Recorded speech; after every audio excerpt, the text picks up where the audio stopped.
Today I thought of sharing one of my past experience, being a Toastmaster, all right? So in Toastmasters, of course, you got club, you got area, then you got division, all right? So the club is where, you have members in a club, and then you have an area where in an area you have like 4 to 6 clubs, and then you have division which has probably 3 to 6 or 7 areas itself.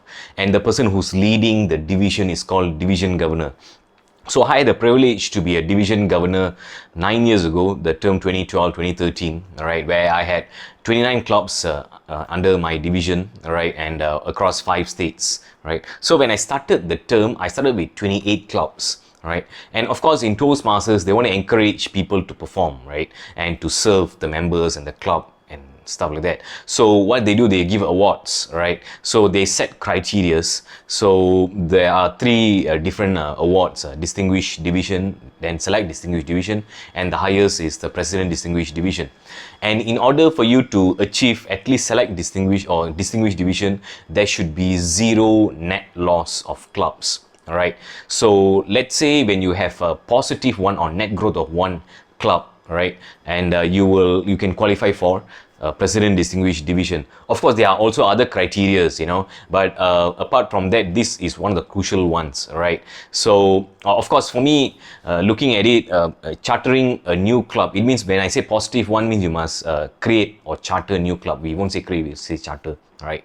So of course, chartering a new club is always a challenge. It's like in a company, you're looking for a new customer or a potential customer, right? So it's always a challenge.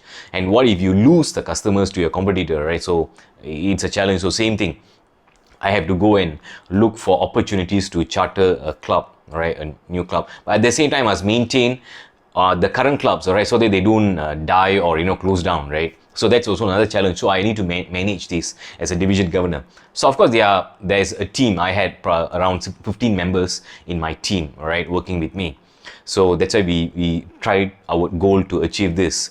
So what happened was the term starts on 1st July, and I had 28 clubs across 5 states, and came the month of September, end of September, one of the clubs decided not to renew. It means they're going to basically close down, right? When you don't renew your membership, immediately your membership will become lapse, and your club will become so-called not in good standing, right? Basically, it's going to close down, right? So it means when I went into my Q2 of the term, which is October, basically I was -1. Right, so obviously not even a distinguished division I would qualify, right, because I already got a -1.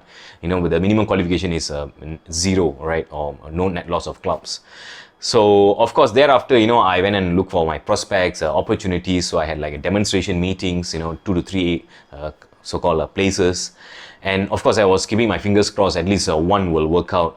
And good enough, in the month of March, all right, which was the end of third quarter, right, of the term, I managed to charter a club, right. So now it come back to 0 or no net loss of clubs. So which means I am eligible for at least select distinguished division, right? Because of course you got other criteria like membership, enough number of members, and the educational awards, right, and my so-called area governors going for their club visits. All that I knew I would achieve it, because looking at the criteria my team was performing, so I had no issues on that. Okay, and the major task or the challenge was creating or chartering new clubs, right? So what happened here is when came end of March, I created the club, and at the same time another club actually closed down, right? So because they decided not to continue, right, there's a group of people, so they decided not to continue with the club, so they also closed down. So I came back to square one, -1, right?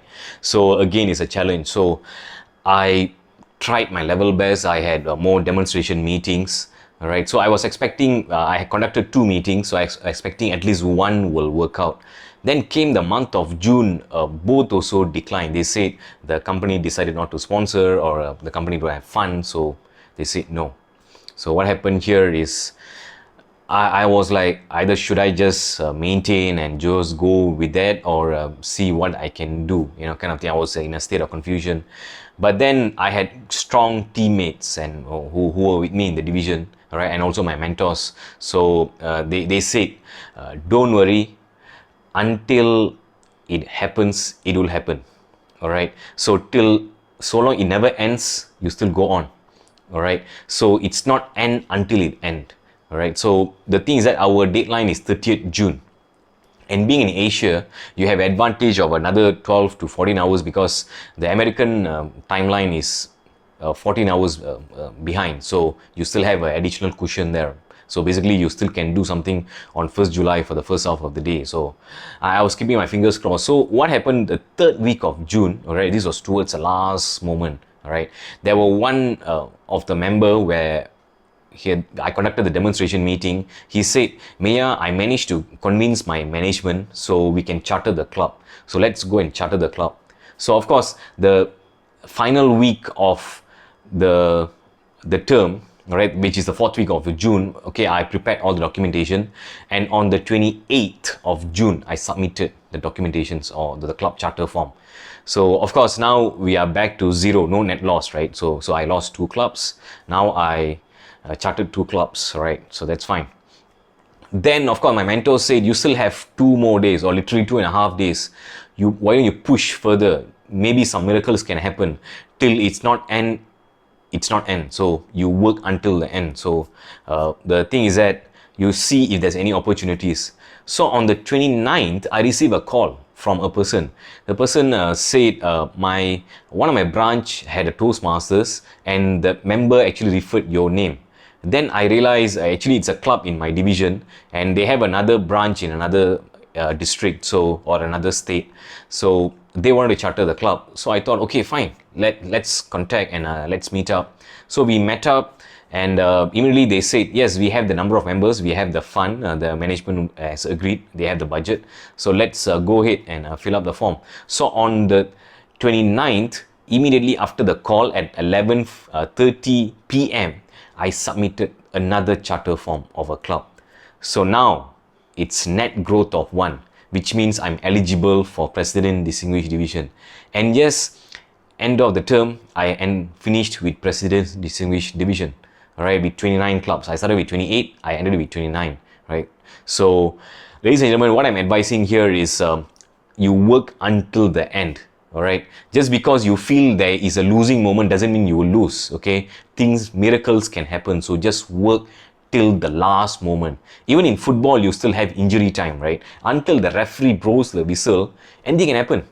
All right. So just an example, in World Cup 2006, in semi-finals, right? It was Italy versus Germany, and the score was 0-0.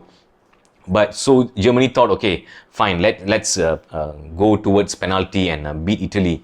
But what happened? 2 of them, Alessandro Del Piero and Fabio Grosso, during the last minute, all right, during the injury time and just before that time ends, they scored 2 set piece goals, and yes, they overturned the game. So anything can happen. So work till the final moment. That's my only advice. With that, I'll see you in my next video. Take care.